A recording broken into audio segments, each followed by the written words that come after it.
Actividad número 4. Análisis de caso. Presentado a Ángela María Urrego, tutora de Ética y Política de los Derechos Humanos número 1. Nuestro caso es el conflicto en la media luna fértil. Es una región del cercano oriente que, al estar bien abastecida de agua dulce, fue favorable para el desarrollo de la agricultura, lo que a su vez permitió el surgimiento de las primeras civilizaciones. Lo podemos notar allí en el mapa: Siria, Irak, Irán, incluso parte de Turquía. El nombre de esta región se debe a que, además de ser fértil, su forma se parece a la de una media luna cóncava hacia el sur, que tiene un extremo en el Golfo Pérsico y el otro en el mar Mediterráneo. Esto es pues a grandes rasgos. Entremos ahora en el desarrollo de la presentación. En primer lugar, la identificación de la situación objeto de análisis, y allí miraremos el conflicto religioso someramente, como también el conflicto político. Luego, en segundo lugar, la explicitación de los derechos vulnerados, y tendrá lugar la dimensión ética. Y por último, las posibles soluciones que en lo formativo debería tener la situación. Aquí miraremos los derechos humanos implicados. El conflicto religioso. ¿Qué podemos decir de aquí? Precisamente, en Medio Oriente se observan varias religiones, entre las cuales la más conocida son el islamismo, el hinduismo, el budismo, el judaísmo, pero también hay otras religiones monoteístas, brahmanistas, cristianismo, está el judaísmo, hebraísmo, sijismo, zoroastrismo y otras sin número. Vamos a mirar un poco el conflicto religioso. En primer lugar, nos damos cuenta que todos tienen una dimensión metafísica del mundo, es decir, en primer lugar Dios. Tenemos el judaísmo, y allí se tiene como Dios a Yahvé. Hay unos profetas: profeta Elías, Eliseo, Isaías, Jeremías, Jesucristo. La siguiente religión es el cristianismo. Yahvé es Dios, como también es Jesucristo. Notamos la diferencia entre judaísmo: a Jesucristo lo tienen como profeta y aquí como Dios, precisamente la segunda persona de la Trinidad. Y como profetas concuerda con Elías, Eliseo, Isaías y Jeremías, así como el judaísmo. Pero tenemos en otro lugar los árabes, en su mayoría son musulmanes, y el islamismo, donde su Dios es Alá. Los musulmanes, pues profetas tienen a Noé, Moisés y Jesucristo, se parecen mucho al cristianismo y al judaísmo. Vamos a centrarnos un poco en el islamismo, donde el Dios es Alá, pues es una religión fundamentalista. Y el fundamentalismo significa que no hay otra cosa para ellos que llevar a cabo lo que dice su libro religioso, el Corán. Y allí se subdividen los suníes y los chiíes, que actualmente entran ya al conflicto político. No hay una cultura más desarrollada que otra. Desde la antropología cultural se valoran los procesos internos de cada comunidad y de cómo se construye el conocimiento, en este caso el conocimiento político, a través de cómo el hombre está influenciado por el entorno y cómo también el hombre influencia el entorno, cómo se empiezan a dar los consensos, cómo se empieza a compartir y a estructurar el poder. El hombre político se hace en la ciudad. También lo retoma este concepto Hannah Arendt desde los mismos griegos. El hombre no es en sí mismo un animal político, porque detona con toda la grandeza del ser, que está para estar en relación con sus semejantes, y precisamente todo lo que el hombre retoma de sus semejantes es capaz de transcribirlo en el arte, la cultura y plasmarla. Y es un hombre que está hecho precisamente para actuar como un actor dentro de la vida política. es un hombre que genera diálogos y consensos. Es un hombre que toma conciencia y sale precisamente de la animalidad para darle sentido a su misma existencia. La política busca la libertad que se construye a través de la isegoria y la isonomia. Isos todos, que significa del ágora, asamblea, hacer uso de la palabra de igual a igual. Y isos todos, igualdad de derechos civiles y políticos. Y eso es precisamente la democracia, igualdad para todos en todos los asuntos políticos, económicos y del conocimiento. Cuando no hay libertad en la polis, no se hace política, sino régimen totalitario que va en contra de los derechos humanos fundamentales del hombre, entorpeciendo toda la dinámica que hace posible la riqueza de la cultura y de la vida y las costumbres entre los hombres. Una política de solución de conflictos internos es manipulada por la geopolítica y sus intereses económicos por la riqueza petrolífera de la media luna fértil. La media luna fértil es la cuna de la teocracia, donde los poderes políticos y religiosos se entrelazan para el dominio moral, territorial e ideológico, lo cual genera fundamentalismos que van en contra de los derechos humanos. Entre ellos se vulnera la libertad de expresión, de capacidad decisoria, se acaba con el derecho a la privacidad. El siglo XXI es denominado el tiempo de las ciencias humanas, donde la filosofía, la psicología, la antropología y la sociología evocan, según Haren, una vida llevada a la acción y a las actividades donde aparezca el ser ante los otros. Con respecto a la dimensión ética, se cita a Bajat Zimmerman, que afirma que hoy en el Medio Oriente, la patria del primer alfabeto, no solo los seres humanos estamos en peligro, sino la memoria de toda la humanidad.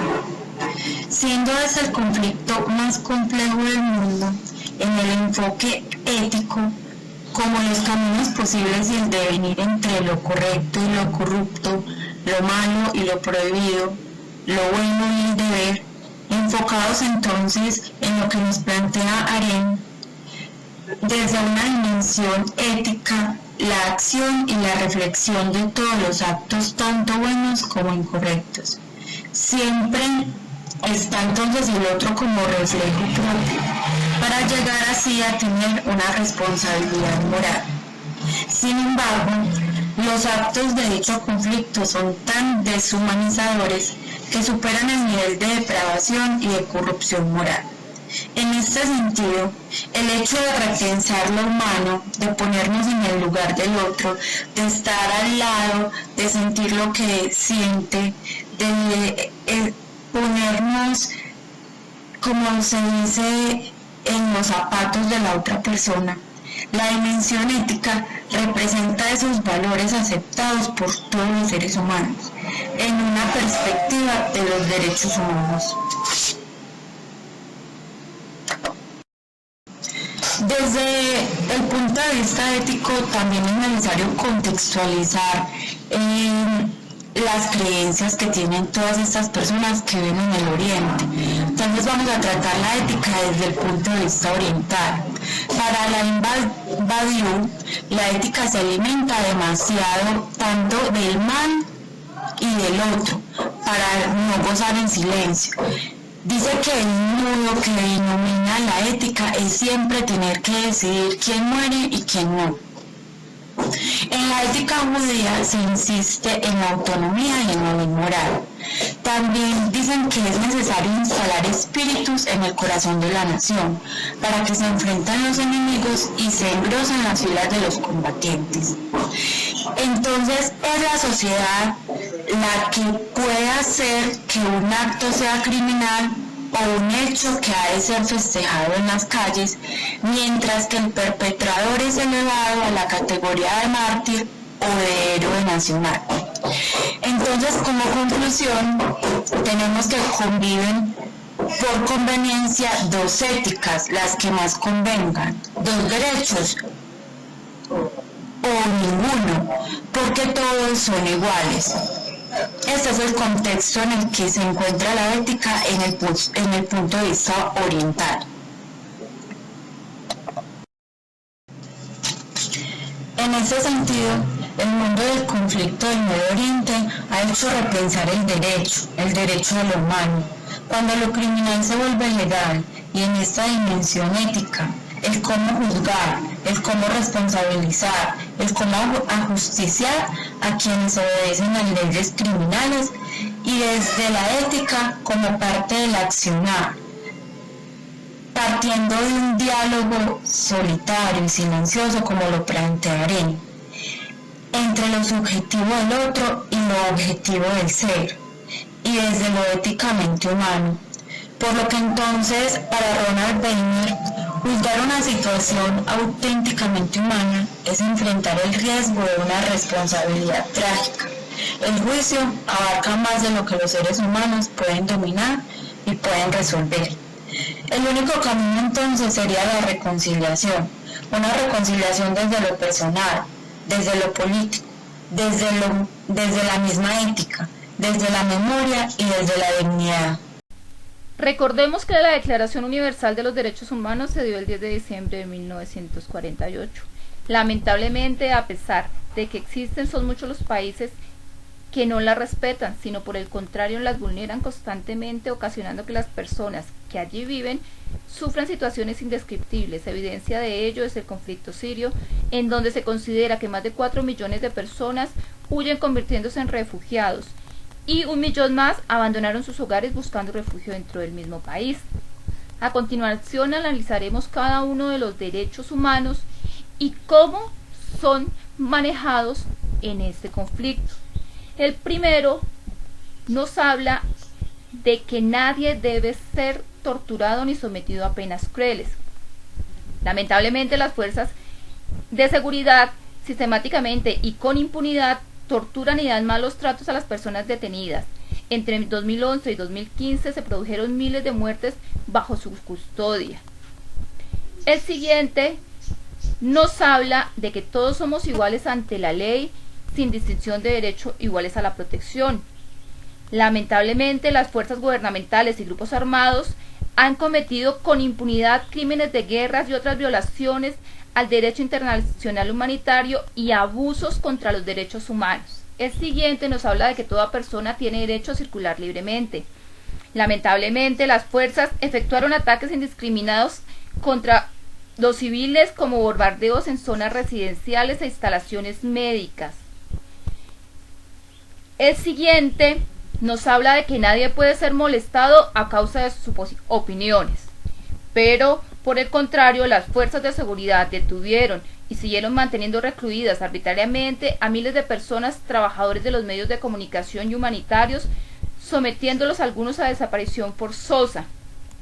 El siguiente nos habla de que toda persona como miembro de la sociedad tiene derecho a la seguridad social. En este caso, también impusieron asedios prolongados que cercaron la población civil y privaban de alimentos, atención médica y otros servicios básicos. El siguiente nos habla que toda persona tiene derecho a la educación. Lamentablemente, según la UNICEF, 2.1 millones de niños en Siria y 700.000 niños sirios refugiados no tienen derecho a la educación. La destrucción deliberada de centros educativos es una característica que ha marcado el conflicto armado de esta región. Hoy en día, el Medio Oriente sigue siendo la religión más explosiva del mundo actual. Ninguno de los conflictos han originado la inestabilidad del territorio, han sido aún completamente solucionados. Subsiste el dilema de los palestinos, Israel todavía ocupa parte del territorio árabe, las diferencias religiosas y étnicas se acrecientan. Por otra parte, son inmensos los intereses económicos de los grandes países desarrollados que presionan e intervienen en la política interna y de la religión. Es evidente que la sociedad del mundo se ve dividida por diferencias de concesiones políticas, económicas, culturales, raciales y religiosas, entre otros factores, los cuales sin duda han sido un factor para violar consecuentemente los derechos humanos. La libertad de expresión, el reto a oposición a la libertad del pensamiento, la movilidad y la elección de culto religioso han afectado la convivencia armónica entre las culturas orientales y occidentales. Allí no existen garantías procesuales, no se respeta la vida, no hay la más mínima posibilidad de que se aprecien los postulados de los derechos humanos. En esta región solo existe la ley del más fuerte. El miedo y el terror afecta a la población, que se somete o se desplaza llevando consigo cicatrices imborrables en la memoria de los que logran sobrevivir. Atrás quedan los muertos, los heridos, los mutilados, los huérfanos y las viudas que se gestan en su corazón rabia y rencor. En silencio sufren y se resignan. La violencia a nombre de Dios ha violado la integridad de los derechos humanos. Prácticas radicales como el derecho, la escogencia de credo, que son castigados con la muerte. El adulterio en las mujeres es declarado un pecado grave para ser apedreada y destruida. El destierro y la flagelación hacen parte de las obligaciones para purificarse. En resumen, no hay garantías de derechos humanos a quienes sean contrarios a los postulados de Islam. Se abre una brecha de género dominante y dominado que no repara en el respeto ni en los derechos de los demás. El pensamiento del hombre sigue obnubilado por las creencias políticas y las diferencias lingüísticas, las diferencias económicas y culturales, las cuales posibilitan las diferencias raciales, el pensamiento y el desempeño social, lo que desafortunadamente nos lleva a apreciar el desconocimiento radical de cualquiera de los derechos humanos que se proclama y reclama la humanidad organizada. El mundo musulmán y su cultura milenaria aprecian solo los preceptos divinos de una manera radical e irracional, sin importarles lo que piensen las personas que no comparten sus credos y sus costumbres